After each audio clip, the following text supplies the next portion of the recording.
they took the risk on the team. But I am very disappointed that it ended, because I think for the first time I can remember, maybe the first time since Legion came to the game, I think Rebellion was a brand which could have been not bigger than cycling, but it could have meant more than just another crit team. It was cool, it was different, it was doing all the right things, not to just be another random road racing team. There was a day I saw, it was like how Legion became. Like they're slightly on the downward phase now, but people saw Legion as this, almost like they put them in regard as some of the best World Tour teams in the world as a brand. And that's what I saw Rebellion as, like this brand we can build and take on the world and attract non-endemics simply because it's cool. Kind of how, I don't know if you can remember back in the day, the Red Hook Criteriums, they were sponsored by Rockstar Games. Yes. And I was like, that's what we can do with Rebellion.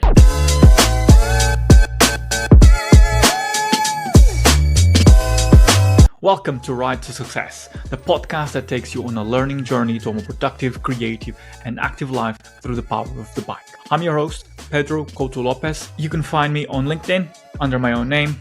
And in this podcast, I explore cycling's global trends, community needs, innovative business strategies, and journeys of remarkable individuals within the world of cycling. Today, we get to know more about Joe Laverick. He's a cyclist, a writer, and a privateer who is carving his own unique path in the world of professional cycling. Joe's story is one of resilience, creativity, and bold decisions. From road racing to gravel, from managing teams to writing captivating articles.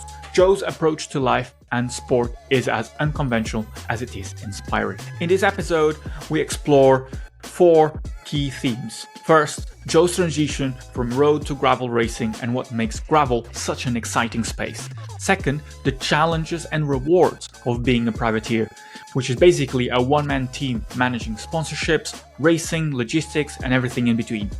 Third, a behind-the-scenes look at the rise and fall of Ribble Rebellion cycling team, a project Joe managed, and the lessons brands can learn about sponsorship activation. And last but not least, we talk about Joe's passion for writing and his thoughts on storytelling in cycling and whether there is a book in his future. So this conversation is really packed with insights on the evolving world of cycling, the business of being an athlete, and how to balance personal ambition with creative pursuits. So whether you are a cycling fan, a budding entrepreneur, or just someone looking for a dose of inspiration, this episode has something for you. So get ready to know more about Joe Laverick in this conversation. Now, back to the show. Welcome, Joe, to Ride Success. It's a pleasure to have you on the podcast. Thank you for having me. It feels it's a long time we've been trying to set this up. Yeah, but I think like a lot of things, patience is key. So I wanted to have this conversation with you because you have a unique skill set, I think, which is both as elite cyclist and also a very skilled writer. And you operate in the world of kind of a privateer space, and there's a lot to unpack, specifically in the business of gravel racing and your experience managing a team all throughout last year. So let's get stuck into it, because there's a lot of nuggets of information that you can share with us. So for the people that are not listening, I just wanted to first start by asking you what attracted you first to gravel racing, because that's the majority of your calendar, or your racing calendar, if you will.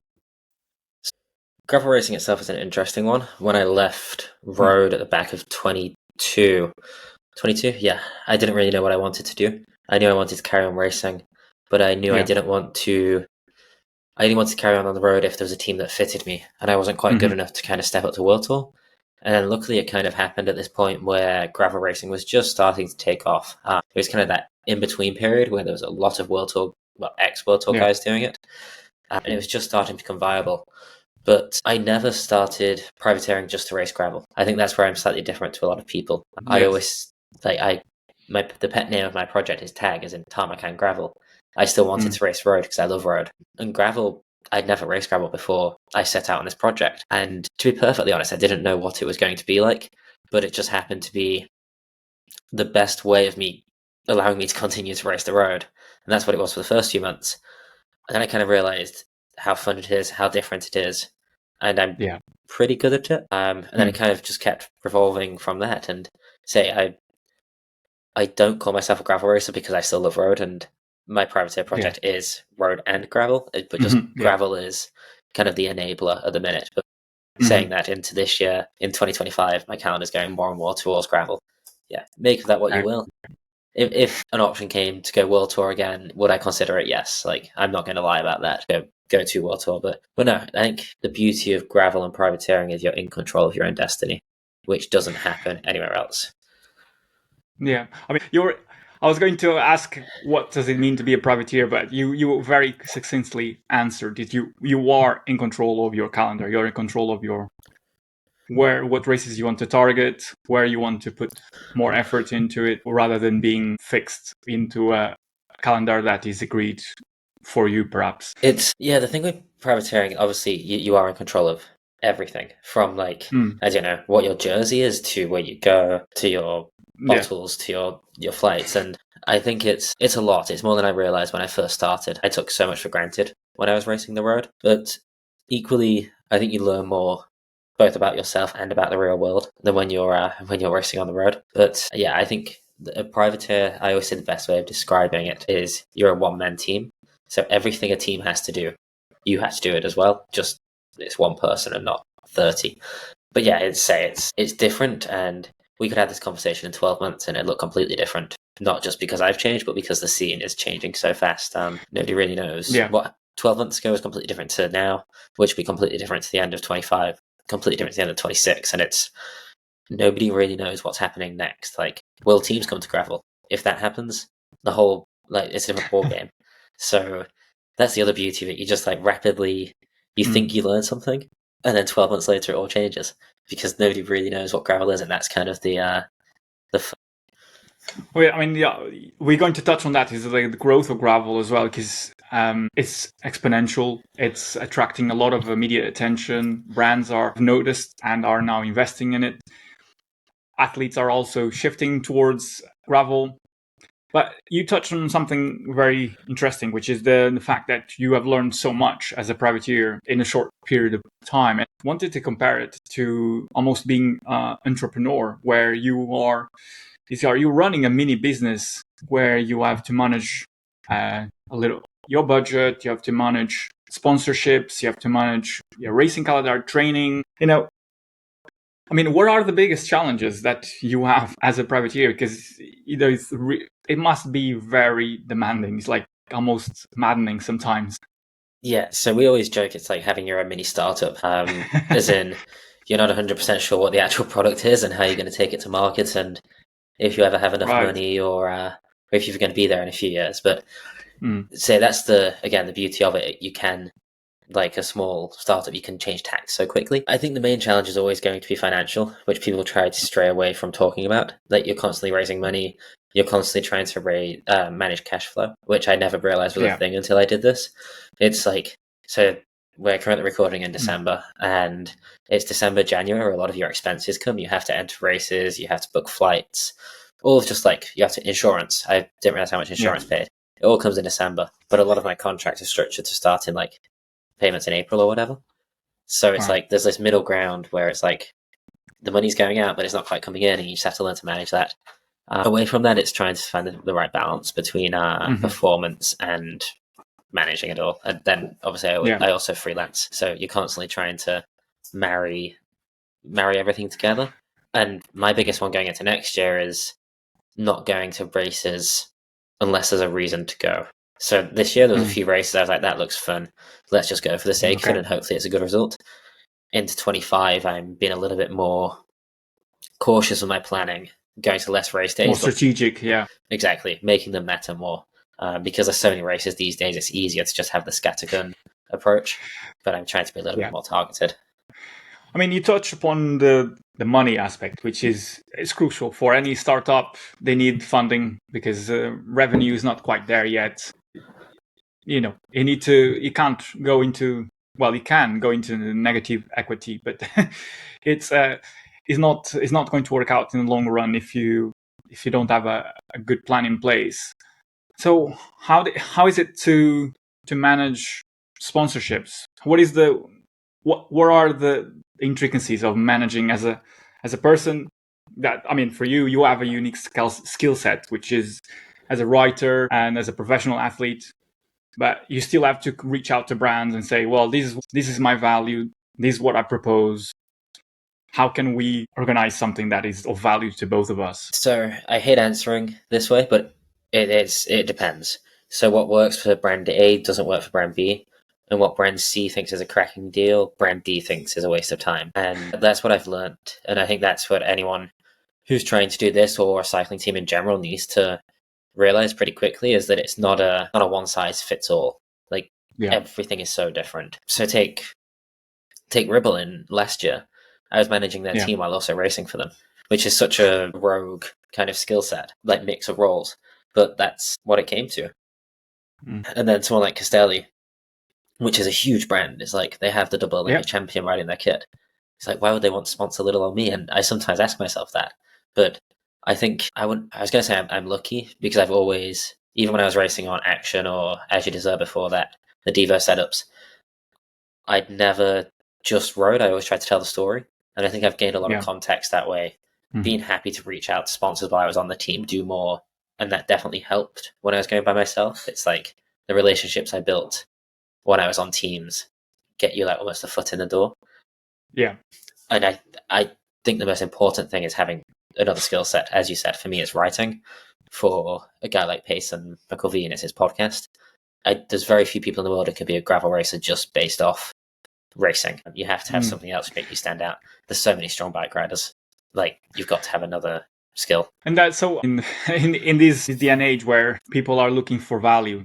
So you have to kind of almost become your own media company in how you activate the races you're going. You mentioned about how you connect to people, how you tell the story of how your race unfolded. It's so difficult because you are juggling multiple plates. It's how do you overcome the logistics of all of this? A great question. I don't know, to be perfectly honest. So I'm juggling less plates than I was about 7 months ago. When I was running the team, it was like very much you'd throw one plate in the air, juggle a few of them, and hope to God that by the time you caught the plate you'd thrown in the air, you could throw another one in the air. And it meant that there was always something lacking. It's like, anyone who follows my writing knows that in the middle of the year, I write less, which is the time I should be writing more, because it's the time I'm going to all these cool places, cool races. But I'm trying to race at the top level in the world. I'm trying to run all the sponsorship stuff. I was running the team. I was working freelance. And the last thing on the list was doing my own writing, which is such a shame, because that's what I love doing most. And then when I got really good at running the team, then my own performances started to drop off a little bit. So it's like I was constantly, I wasn't even juggling, to be honest. And honestly, I still don't know the answer. Like, I've got less responsibilities going into next year. Not having the team is honestly, it was a weight off my shoulders. However sad I was, and I still am gutted that it's gone. I didn't realize how much time that was taking. And as an athlete, I don't think you can run a team full time and be a professional athlete. But no, I'm still demanding. Yeah, it was too demanding, but I'm still very much learning. And is there honestly going to be a day when I get it perfectly right? Probably not, because I like to work on new projects, but I haven't met a privateer who's hit the balance perfectly yet. Like, everyone's always. I was chatting to Alexi Vermeulen last week, and he was saying there's a few times he's been at an expo until long into the evening, thinking, why the heck am I here? I've got a race to win tomorrow. But being at the expo is as much his job as it is winning the bike race. And you have to realize that the goalposts have slightly changed since when we were on the road. Yeah, it's running a small business as well as you kind of have been doing for last couple of years. It's you do have to prioritize. There's nothing that you can't dedicate full attention to one thing. There's always one thing that is going to be left behind or just will be less taken care of. I wanted to took it back to Ribble Rebellion, where this was a big deal for you. It's like you are taking a lot of responsibility. You're taking the management of the team, recruiting the athletes, managing the sponsorships. What happened? What happened with the Ribble Rebellion? Because it's such a promising concept, but has not lived through, which is unfortunate, but it's like seems to be the case for many cycling brands, many cycling teams. It seems to be the case in cycling. So there's a lot to unpack here. Like, I know I could Yeah. talk for hours about this. I have thought a lot and I have talked a lot for hours, not on the record. It's worth saying that I no longer work at Ribble. As we're recording this, I have a month left on my athlete contract, but I'm going into 25 when this is out. I no longer work at Ribble. I'm very thankful for them for the last 2 years. It sounded very corporate. And I'm very thankful they took the risk on the team. But I am very disappointed that it ended, because I think for the first time I can remember, maybe the first time since Legion came to the game, I think Rebellion was a brand which could have been bigger than, not bigger than cycling, but it could have meant more than just another crit team. It was cool, it was different, it was doing all the right things, not to just be another random road racing team. There was a day I saw, it was like how Legion became. Like they're slightly on the downward phase now, but people saw Legion as this, almost like they put them in regard as some of the best World Tour teams in the world as a brand. And that's what I saw Rebellion as, like this brand we can build and take on the world and attract non-endemics simply because it's cool. Kind of how, I don't know if you can remember back in the day, the Red Hook Criteriums, they were sponsored by Rockstar Games. Yes. And I was like, that's what we can do with Rebellion. We can make it transcend cycling. What happened, I don't actually know. So to give a bit of context, I managed the team day to day, but it wasn't my team. It was owned by Ribble, and I was employed as a contractor by Ribble alongside racing to run the team. I got the call mid-September to say the team wasn't going forward anymore. I don't know exactly why. I was told it was to do with change in priorities or whatever. But yeah, I was already planning for 2025, and I was everyone presumed it was going ahead, and then it wasn't. I don't know any more about it. I wish I did. But why doesn't it work? Expensive. Really bloody expensive. You have to be willing to take a risk, which, as I say, Ribble definitely did do. I also think there's a lack of long-term thinking in cycling. So this project was never going to be a success in terms of bikes sold in year one. Never. But if you look 3 years down the line, what it could have been on the impact we could have had in the US market. Because within 3 weeks, so from Redlands to the end of Speed Week, which is the start of April to the end of April, we went from a brand and a team nobody had ever heard of in the US to be walked into a random bike shop in Georgia, and people went, "Oh, Ribble Rebellion are here." It was like 3 weeks. And we kind of had the level of, not fame, that's the wrong word, but like the momentum we gained in a month was insane. I've never seen anything like it, and I was on Action, like the biggest U23 team in the world. I think we nailed it. Like, I genuinely think we knocked it out of the park with the hiring, with the branding. Where did it go wrong? It's a question for Ribble, I guess. Maybe we didn't sell enough bikes. Maybe. Okay. I think the team was 100% funded by Ribble, which means they held a lot of the risk. Yeah, it's hard. If I was to run a team again, I'd make sure I'm choosing a random number here as $100,000 budget. I'd try and make sure it's 10 people at 10 grand each rather than one at 100. Because that means if anything goes wrong, you only need 10% of your budget, not 100%. Because that's what happened. Pulled out for reasons which will make sense financially and as a business, and then we didn't have a team anymore. What was like the promising next big thing to nothing overnight. And I batted around the idea, and I spoke to a couple of companies about backing Rebellion into 25, because Ribble said to me, to be very fair to them, that I could use Rebellion as a name, and it's a big chunk of change. It's a big risk, and equally, I think I was doing it off it's not the right time in my life to be running a team. So I was doing it more of I'll show you I can do this myself. And about a week later, I stepped back and was like, not yet. You can revisit this in 5 or 10 years' time, but I decided to take a step back. I mean, you touched upon it. It's the unfortunate reality of the cycling sponsorship model. It seems to be collapsing. That you have sponsors that own the budget, own that team, and then once they don't see any other no longer value in it, then they can remove the money, and then the team collapse.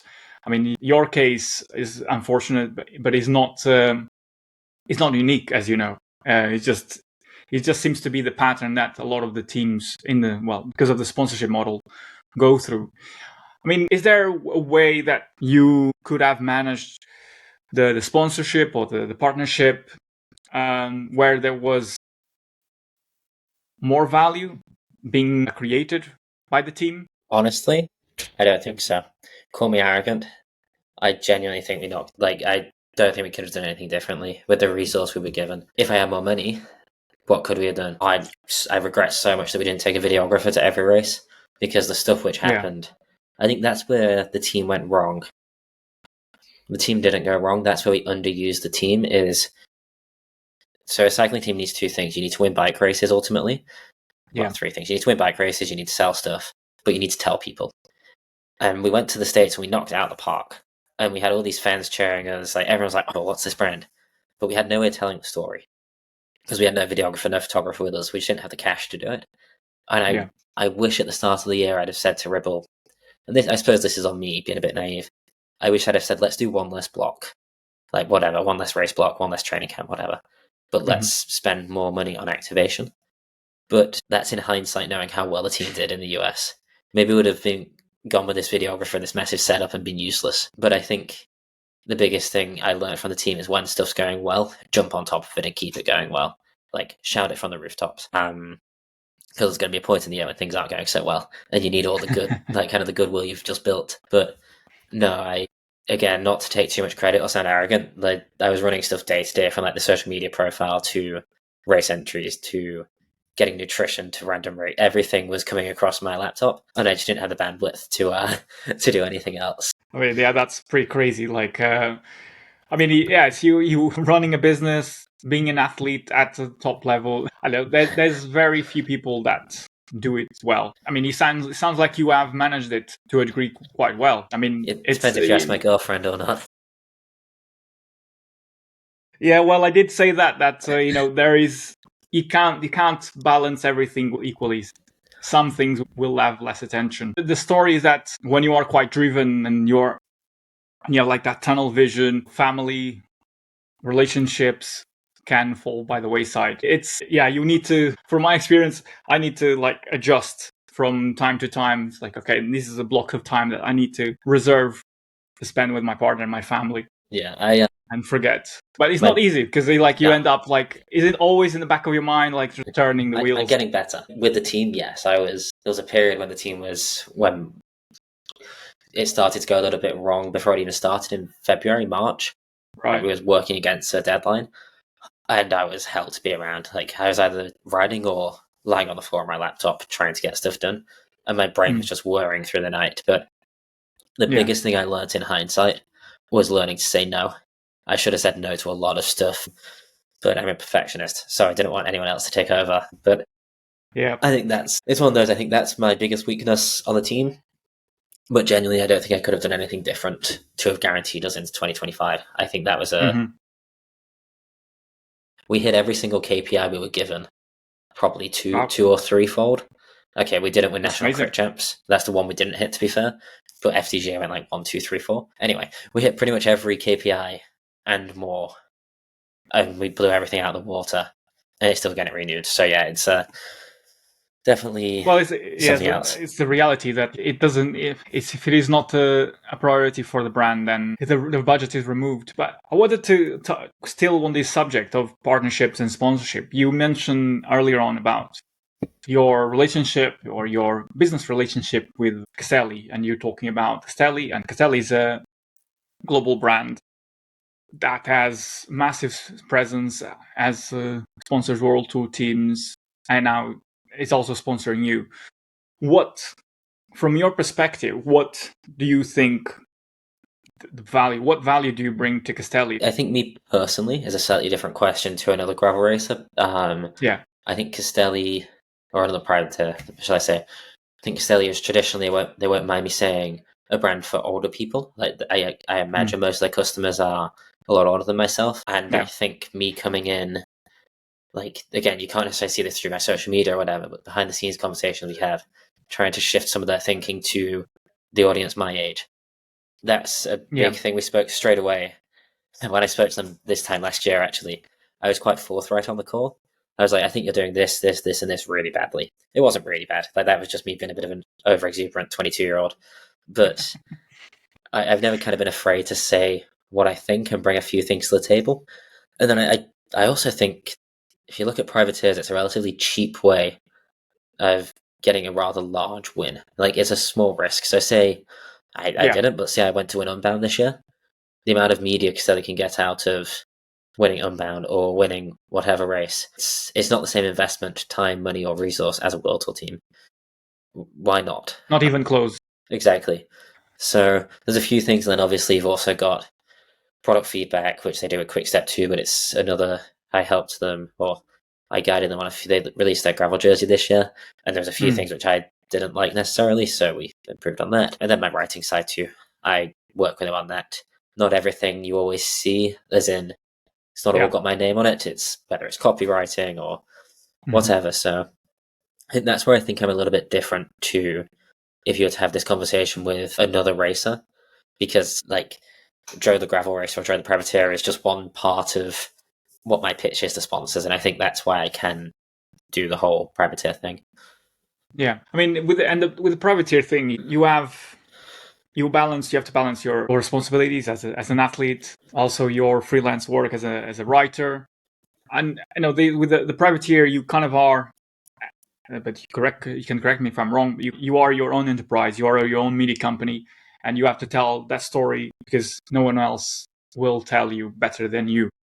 You are building your personal brand through how you portray yourself in social media, the blogs you write. So, I mean, how do you see the role of your presence on social media affecting your relationships with the brands? Really good question. I think it's changing a lot. So Instagram is where everyone always thinks, don't they, when they think social media? Let's be honest. And if you have a K after you're following on Instagram, it's automatically a good thing. Like you get that at 10, obviously 10K, 25K.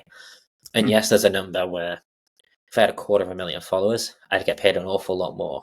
But I'd be getting paid for my Instagram account, not for my performances. And when I realized I wasn't going to be continuing with Ribble into 25, I had a conversation with a brand who I am not working with, and I sat down with them.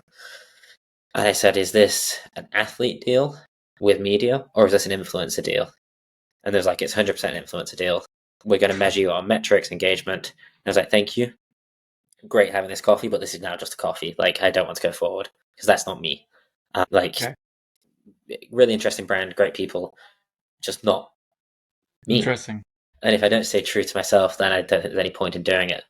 And I think social media, brands are getting less and less focused on just like, this has X likes, this has X engagement. And it's more about kind of curating a story, which my Substack doesn't do crazy numbers. Like you're talking 1,500 views per article or whatever. But I'd say I get a lot more general interest from the Substack than I do from anything else. But what really, really struck me with Instagram was my last trip I just did when we rode from Vancouver Island down to California. Most incredible trip of my life. Didn't do it for social media. Could have done, but I didn't. I just wanted to enjoy the trip. And I was expecting it to do really well on socials, like on Instagram and stuff. No kickback, like less likes than normal, less everything. I get home, like back to Europe, everyone's asking me about it. And I'm like, I've almost had more people ask me in person than I have done likes on Instagram. And my brain just can't figure this out. I'm like, so you it's like you saw it on Instagram, or you read my Substack about it. And like, I've had people, like good friends in Girona, text me like, hey, can we go for a coffee? I want you to talk me through the US trip. I just don't understand how it's not, people have seen it, but not necessarily liked it or commented. And have you heard of a theory called, I think it's 100 or 1,000 true fans? It's 1,000 true fans, yeah. Exactly. I'd rather have, like, I don't get wrong, I don't. I haven't nailed that theory, but I'd rather have that than like 150,000 followers on Instagram. I mean, that 100,000 is just a number. I mean, you can look at it at a 10% of all the people that follow you on Instagram or on across all socials, or just the 1% that's really. But it's finding those people that go beyond. I mean, for instance, that like, pay you for coffee or want to hear about more about your road trip in person. So yeah, you can't expect everyone to like everything that you post on Instagram or on social media.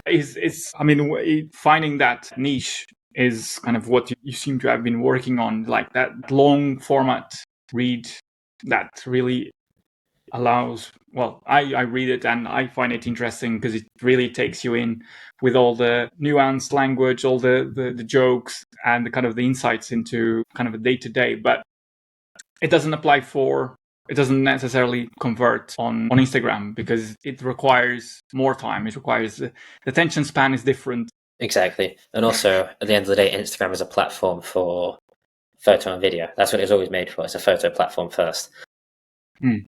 What I'm best at writing, it's not photo first. I am not a photographer. I'm a horrendous photographer. And so I'm completely fine with that. It's just, there's been a few conversations over the last few years where it's like, oh, but you don't have X Instagram followers. And that's fine. It's also my responsibility to educate brands I'm working with that that's not what they're getting out of me.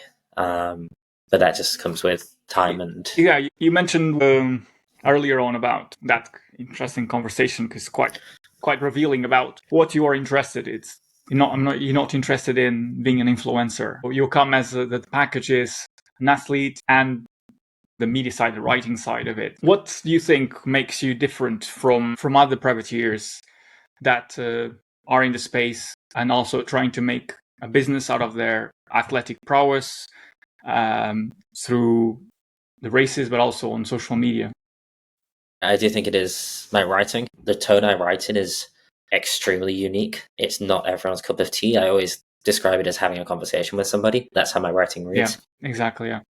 I think the way I'm different is I'm lucky in a way. Lucky is the wrong word, but because I've always freelanced alongside, even when I was on Action, I was freelancing. It means that the budget I'm asking for is not necessarily as big as some others. So like I'm actually trying to change this a little bit, but I see my budget in two pots. I have like pot A, which pays for the racing, and then pot B, which is my salary. Pot B has a number which is like that's all achieved by freelancing, and then pot A is a number which is all achieved by sponsorship. Obviously, in an ideal world, pot A gets bigger, so I have to do less in pot B. A few of my friends who are racing, they're trying to do it full time, and it's just so hard. The amount of money you have to raise, and like sponsorship checks are getting bigger, but they're not horrendous. Like they're not world tour numbers. So what is the give us a ballpark figure? What is the to be racing as a privateer full time? What is the budget that you require? Well, again, it depends. But my personal budget, no, I've written about this before. I'm happy to share it. I always think it costs between 25 and 30 grand a year to go racing. Mm-hmm. That's with a few US blocks. That's like doing it to a pretty high level. Coaches, equipment, insurance, travel. Like, I think my proposed budget for next year, just over 25 grand. About 40% of that is just in travel. And then does that? I mean, you mentioned before that activation side. I mean, with the case of Ribble Rebellion, you wishing that you could have a videographer. Does that does that have someone following you or give enough budget to have space for activation, content creation? There's a small amount. We're probably talking 10%ish. I just don't have enough like money yet. And that, well, on top of that, let's just say call it 25 grand, nice round number. I always give myself 10% on top of that for things I haven't budgeted. So that's like, argument's sake, take it to 27.5, and then add what you need to be paid on. Yeah. On top of that number, add what you need to be paid. So like, I don't know, that's different for everyone. For me, it's like try pay myself around 25 grand a year to live, race, just pay my rent, all that stuff. And then you add the two numbers together, it comes out between 50 and 60 grand, depending exactly where the needle falls on rounding. And then every year I sit down and I go, right, how do we raise 60 grand this year? Or 70 or 80 or whatever the number is. Obviously, the higher the number, the less I have to work. I raise responses, which you'd think the better athlete I'd be. But also if I raise more money, I could do more activation. So it's like, if I raise 10 grand more through, let's just say, I don't know, I've got a speaker company pays me 10 grand. How do I split up that budget? Do I go like 30% for racing, 30% for activation, pay myself? You're constantly trying to figure out what falls under what category. But yeah, I think the thing people struggle with most when they go to gravel is they think, I need to raise, my road contract was 25 grand a year. I need to raise 25 grand. And then you forget you've got the Airbnbs, the nutrition, the flights, and the cost of doing business is actually quite a lot. You no longer have a team behind you doing all that work, covering those expenses for you. You have to do it yourself. Well, which it even more becomes more kind of interesting from an outsider perspective, because it puts you as an athlete as almost as in a limbo area where you're not. I'm just curious, can you consider yourself a full professional athlete if you have to account for managing logistics, for managing everything from when you get up to when you go to bed, and that all of the business? Good question. It's a question I used to debate a lot with one of my friends, and we'd be like, "Oh, are we pros? Are we not pros?" Or he'd always ask me like, "Are you a pro cyclist, or are you a professional rider who just races bikes on the side?" And it used to keep me up at night. And honestly, no, I just don't care anymore. Like, it's one of those things. I think if you're okay, for me, I always call it a kind of pro cyclist. Like, that's my joking way of calling it. The official term would be semi-pro, I guess. Yeah. I don't really care about labels anymore. Like, it used to stress me, but it's one of those things. If I didn't have to work, like if I didn't freelance and all my income was attached to racing, yes, I'm a full professional cyclist. The fact that I have to do my own logistics and all that stuff, I think, yes, you're still a full professional. Guys like Alexei Vermeulen, professional cyclist, professional privateer. Yes, he books his own flights, but come on, like, we're not babies. Like, you can go on Skyscanner and find a flight. But yeah, I like the title kind of pro cyclist. Very good. I think it's an interesting question because I've been noticing as well, and many other people have, which is, with the rise of the content creator economy, transforming the cycling sponsorship model. In your view, how are brands adapting to this shift? I'd say it's kind of almost not gone quite full circle yet, but it's changed a lot we're talking about the last 5 years, I guess, realistically. Yeah. I think originally there was a big boom, and you saw a lot of content creators, influencers getting paid quite a lot of money. And then it was like kind of a leveling off, bit of a plateau. And brands were like, is this exactly what we want to be doing? And I think there's now a crash. So it's not my world, so I don't know exactly, just from what I've heard. And I think... In crash in terms of the money that content creators are paid? I think... Okay, don't get me wrong. The top influencers are still making bloody good money, a lot more than I am. And I think what we're seeing now is brands going in a little bit less on everyone. So nobody's making as much money as they were necessarily at the height, but it's just like a nice spread, which I personally prefer. Yeah. I mean, it goes back to the example that you gave earlier about your preferences if Ribble Rebellion was to go ahead next year to spread the investment so that a better kind of management of portfolio brands coming into the team rather than just having one title sponsor and that's it. And it makes sense as well because, like, my audience is very different to an influencer's audience. It's very different to a team's audience. So, like, surely as a marketing spend, you want to cover all bases. Yeah, what I've learned this year is never put all your eggs in one basket. So that's a good life lesson. You mentioned at the beginning of the conversation that gravel is changing, it's constantly changing, is ever evolving. And I mean, what trends do you see for the future of the gravel? So I think when I first started racing gravel, which is only 2 years ago now, the US was the mecca, and it still is. If you want to make money, the US guys are making the most out of everyone. Europe is rapidly growing. I can't remember who said this to me, but it was something on the lines of 2 or 3 years ago, gravel was so low key, it was almost just like a throwaway number in marketing budgets. Like, oh, we'll just write this to the side. Now it's kind of getting to the point having to become a bigger percentage of marketing budgets. So it's in this growth period where it went from an easy sign off to we need to give this thought. And I think we're going to see Europe getting bigger. The US is interesting because you have Lifetime, which is obviously the biggest, but Lifetime is 50% of mountain bike series, which everyone seems to always forget. It's like, it's not actually a gravel series, it's effectively a mountain bike series with gravel. Anyway, pet peeve of mine, but I digress. And another big thing is races are popping up left, right, and centre. So the biggest issue in building a calendar and when talking to brands is like, what races do you guys want me to do? And they don't really know either. So I think we're going to see a big boom in the next 2 years, and then we're going to see a bit of a consolidation. The top guys will be making the money. The key races will be shown. You're already getting there. You've got Unbound, you've got Tracker, the Rift, Leadville, which is a mountain bike race. But anyway, so I think it's going to be more of a consolidation, but we're still there's so many races at the minute. Yeah, I think we're at the point where it's growing so fast, it's almost like, whoa, guys, like, let's all talk to each other and try and bring the sport up together. Interesting. Do you think that there is different bodies, organizations putting events because they see the rise of gravel and say, well, I want to be part of this. And then there is not like a cohesion as you see with sports that are more established? I think my thing is always what's really interesting in the male world tour scene is that the calendar is so convoluted and stupid and has no order.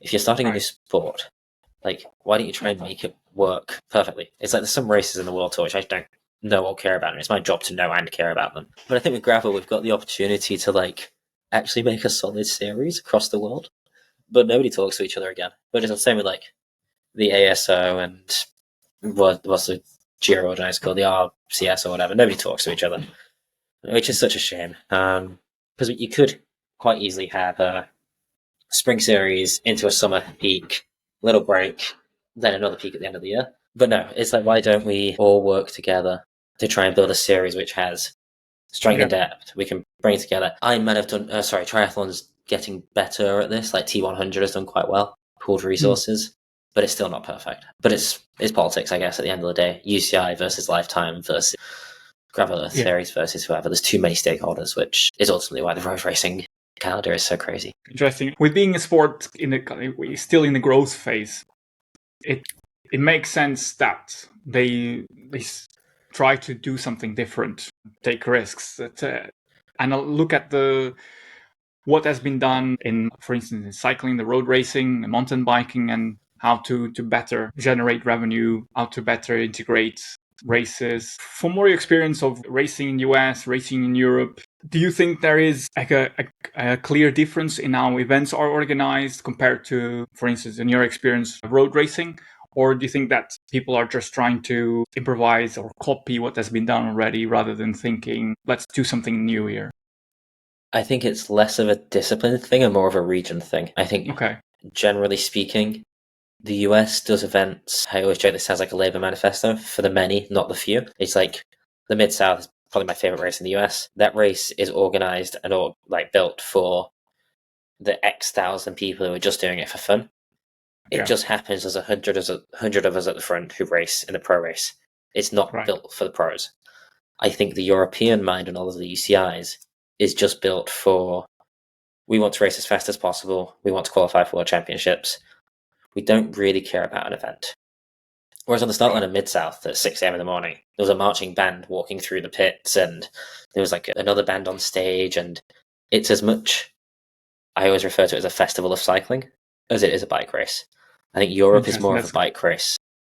I think for cycling, if you want to get more people invested and you want more people there, if you have that festival side of it too, it's like, maybe I go and my family can watch. They're not cyclists. Obviously, they'll come watch me. But they also get to watch the music, get to see the local culture, whatever. Whereas if I took them to some of the UCI races in Europe, it'd be like, stand in this field and I'll be back in 4 hours.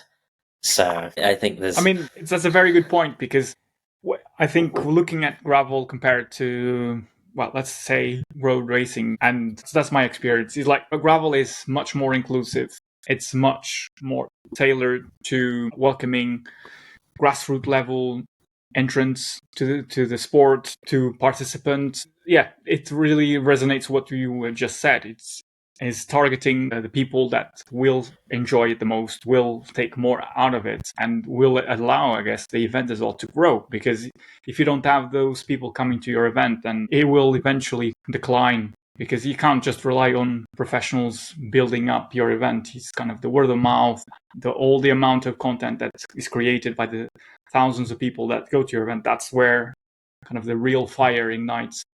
It's a solid business model too. If you have 1,000 people spending $100 an entry, then that's a decent chunk of change, and then you have 100 pros also. Whereas if you're just a race where 100 pros turn up, that's an awful lot less money.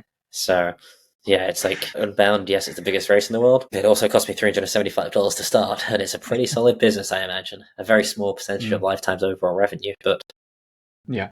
as a race itself, I'd say Unbound is... I'd be very surprised if it's not profitable, let's say that much. Yeah, I mean, I don't know exactly, but with these events, they can start, but that doesn't mean that once they start in the first 2 or 3 years, doesn't mean that they are profitable right away. It takes time to get traction. So it might be the case that they start, but they are losing money, and only once they get established, 5 years down the line, they start making a profit out of it. So it's again coming back to what we discussed earlier on, is looking at the bigger picture, looking at long term, which I think, in my view, cycling desperately needs, because the sponsorship model as it is, or where companies kind of own a piece of a team, it just is set to fail if that team relies solely on one or two sponsors, which is then it's bad for the sport. I think this is where the F1 argument, and I'm not going to use the Drive to Survive argument because I think that's wrong and overused, but not that long ago, there were F1 teams getting sold for £1 a piece because they came up with so much debt and nobody really cared. And now, I was reading something recently, like half the teams in the grid are worth like $1 billion or whatever it is. And yes, F1, right place, right time, but they managed to take a sport which was relatively niche, dying with let's be honest, a viewership which was mostly older white men, I'd say, as a sweeping stereotype. It's fair. It's a fair judgment. Yeah. And then they kind of threw a lot of things, which I'm not saying cycling copy it exactly, but they almost take a leaf out of their book. They managed to build the brand of F1 or Formula One back to, well, not even back to anything. They took it to a next level, and I think cycling needs to stop looking back at its glory days, quote unquote, and start looking forward to what could be next. Yeah, I mean, and on that, building on that, is also looking, and what F1 did very well is, we have an aging demographic. We need to invest in a younger demographic. We need to reconnect to a younger demographic that loves sport, loves racing, but is not really interested in F1 because they associate it with old people. So that's I mean, I think that's what's the key in cycling and any sport, is always interact with the younger audiences, because there's the potential to grow. I also think, ironically, considering I manage a crit team, but I don't like racing crits. I think crits is like the easiest form of cycling to understand. Like, whenever I explain to my relatives who didn't understand what I was doing this year, gravel, disgustingly hard to, like, I go race 300 kilometers around Kansas, hopefully I win. Whereas crits, it's like, name any major city centre in the world, 4 corners, hour, fast racing, simple. It's like, it clearly it doesn't work, but it seems like a very simple way of attracting new people to the sport because it's so easy to understand. Cycling's so complicated and so long. Like San Remo, I love watching Milan San Remo. It's 7 hours, or 6.5 hours these days. You're not going to get attention span for that long. But no, crit, you've got drama. Do you watch the whole thing? Of course, I watch the last 20k like everyone else. Yeah, exactly. But like crits, it's an hour long. There's crashes, there's drama. It's fast, it's sexy. And there's a few times racing crits this year in the US where I was like, why isn't this bigger? It seems like perfect for say, the F1ification of cycling, but... Yeah. I mean, that is a topic. I mean, but actually touching on this, because it's actually quite a good one, because as in your experience, as the media coverage of gravel and how the athletes are able to tell their stories improved since first stepping into a gravel event? Yes, I think because it's becoming a bigger sport, there's definitely more media attention. The biggest turning point I realised was at UCI Worlds this year in Belgium. That was kind of the point. I'm like, okay, this is basically a road race, I understand, but the media are finally starting to pay attention. That was the turning point. Unbound this year was kind of the same too. Right. But I had a few conversations this year with European brands, like not to do with sponsoring me, but just as a general, what's your opinion? And they were trying to convince their bosses to fly them out to the US, because like the US is where it's happening off road. We need to be there, and it's like we need to go road. We need to go road. So I think there's going to be a growing up period there. And my biggest I think the coverage is getting much better. my biggest kind of criticism of traditional cycling media is they're not jumping on the bandwagon fast enough with gravel. And maybe it is just a bandwagon for 3 years, 4 years, 5 years. We don't know. But if you've got an event like Unbound with however many thousand people there, why aren't you on the ground doing interviews? Because that could be, even if you only convert 10% of them to readers, to everything else, it's 5,000 new people in the sport or whatever. And I think I've had this conversation with Escape a few times and asked them to cover it more. I've had the conversation with Ruler quite a lot. And I understand why not, don't get me wrong. Business is business and it's expensive, but like it's not that big of a risk for potentially a new market, which if you're the first to move into the market, you think... Yeah, you have a advantage. Exactly. But no, luckily it's not my job to make those decisions. Yeah, well, but it gives a food for thought in terms of the potential is there. I wanted to take now more kind of a more personal side, and I wanted to kind of give a personal insight into you have quite a unique skill set, and I'm more interested as well in understanding what motivates you to pushing yourself forward. I'm a very much a process-driven person. I always joke that I prefer training to racing. Like, it's actually, I fell out of love with racing on my last few years U23, and I refound that kind of coming off road. But I'm a bit of a perfectionist, and I love the process. The reason I couldn't walk away, it's quite normal for people to do U23 years and then walk away when they don't get the pro contract. But I couldn't walk away because I wasn't happy that I'd given everything I could to the sport. So that's, on the bike, it's very much, I feel the need to reach my potential. And that's not, say, for you to tell me, for a sponsor to tell me. That's, I will know internally, I hope, because otherwise I'll be doing this till I'm 50 or something. I will know internally when I'm happy. And whatever that is, maybe that's when Unbound, maybe that's do 7 watts per kilo for 20 minutes, or whatever it is. For the record, I can't do 7 watts per kilo for 20 minutes. If I could, I'd be in Tour de France. But yeah, on the bike racing, it's like, I want to be the best I can be. I know I'm not going to win the Tour, but it's very, very simple. And I'd love the process of getting from where I am now in winter to where I am in April and blah, blah, blah, blah. Off the bike, like I always say, I want to do something different. Like I don't want to be remembered just being another cyclist, like another racer, which is why Rebellion was fun, because like that's very, very different, an obvious project. But yeah, that's the thing, is I like projects and I like building stuff, which is why Privateering is fun and why Rebellion was fun. I always refer to Rebellion as my dream work project. It's like building a team, building a business, and cycling. But no, my motivations they're ever changing. They're different now to what they were 4 years ago. 4 years ago, my motivation was go World Tour. It's changed a little bit now. It's also interesting, a few years ago, my salary was directly related to how well I raced. So if I won a U23 race, I go World Tour. If I won a World Tour race, I get paid more money. You win the next race, you get paid more money. These days, that's not necessarily how it works. Motivations definitely change. But it's interesting. And there's a few races I want to win. Redlands, great example. It's a road race in the US, a stage race. There's no reason I should want to win that. It's not going to equal fame or money. I really like California. I really like the race. And it's the first race I ever read about in the US. And I really want to win it. I don't know why. I just do. And that's okay, I think. There was when I left road, I kept having to like try and justify things to myself. And I'm like, no, I can just want to do something and then go try and get it. Yeah, that's fair. It's your call. It's however you decide to do that. Very good. I know, like I have now one like a left field question, because you are a writer, so when I look and read your blogs, kind of my question is, when is the book going to come out? Don't you ask as well. So I've thought about this a lot. I do a lot of thinking. I've got a document on my laptop which is 30,000 words. It was my idea. It's like, if I'm going to do a book, let's start collating early. This is a couple of years back. I spoke to Andy McGrath, who's the writer I respect most.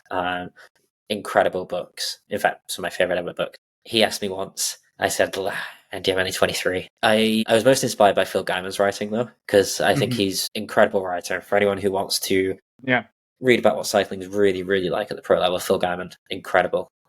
And I remember listening or reading something he put out, which, your book needs an ending.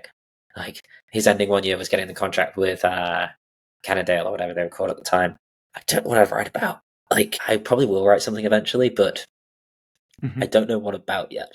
So, but trust me, I've given it a lot of thought, like an awful lot of thought. Also, it's a time thing. I don't have the time or the financial capability of just stepping back and writing a 152,000 word thing. But I think about it maybe once a week. So I was going to say always constant. I was going to say watch this space. In the back of my mind, watch this space, but like watch this space over the next like 5 to 10 years. But very good. Yeah, that's why I like saying the thing with Phil. Mm-hmm.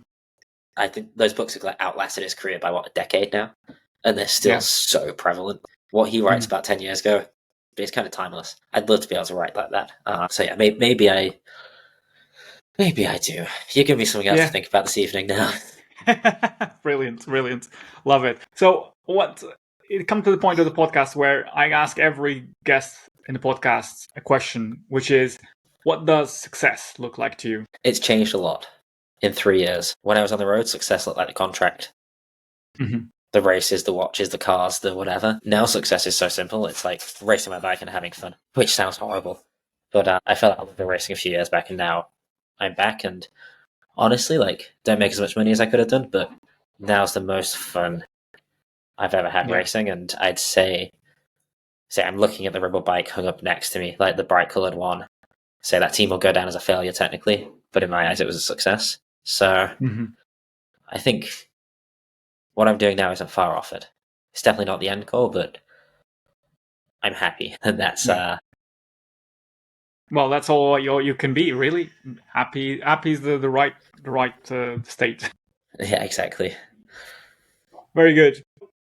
As part of the podcast tradition, a question was left for you by another guest. And so the question that was left for you is the following.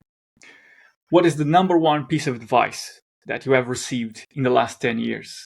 There's been a few pearlers. A recent one I've had was from John Twigg of Forward Consulting, who's, say, my main class sponsor in gravel, and we talk money a lot. Like, both, obviously, they sponsor me, but we also talk about the model of what I do. And he always says to me, like, don't stress about money, because it's not the only, like, obviously I need money to race, but he's like, focus more on what you want to do. Don't overthink it. Like I always say, figure itself out. But actually, no. From something else he said, not the money one. Don't overthink stuff as much. That was very personal to me. I've actually got a Substack coming out. It'll be out by a month by the time this goes live, but about overthinking. But yeah, that was my biggest lesson. I spent too much time thinking. That's an important lesson. I can resonate with that because I do tend to overthink things, and sometimes it's just not worth it. Yeah, I actually read a great quote yesterday. It's like, if you're, I was about writing, it's something along the lines of, if you're just thinking, you don't write it down, you're not a writer. Because it's only when you write things down that you kind of show its true flaws. And I was like, I need to write more. So yeah, it's very good. The book is in the works. So obviously now we come to the end of our conversation, and as part of the podcast tradition, it's up to you to think of a question that you'd like to leave to my next guest. Is there a question that you'd like to leave to my next guest? So I want to say something really intelligent and really deep, but something we were saying a lot recently on our trip to California was, if we had one bike ride left in the world, what would it be and why? And our biggest thing was why. We had Riley and I joked we had 2 all-time rides in like the last few days of our trip in California. Yeah. And we spent a long time debating what our final ride would be on the planet. And mine would be here in Girona. His would be back home in Victoria. And it's always interesting what it would be and kind of where you go and things like that. Very good. That's definitely a conversation starter. Mm-hmm.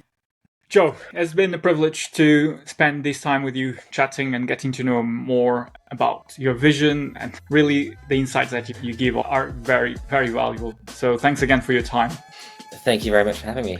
And that wraps up an incredible conversation with Joe Laverick on the Ride to Success podcast.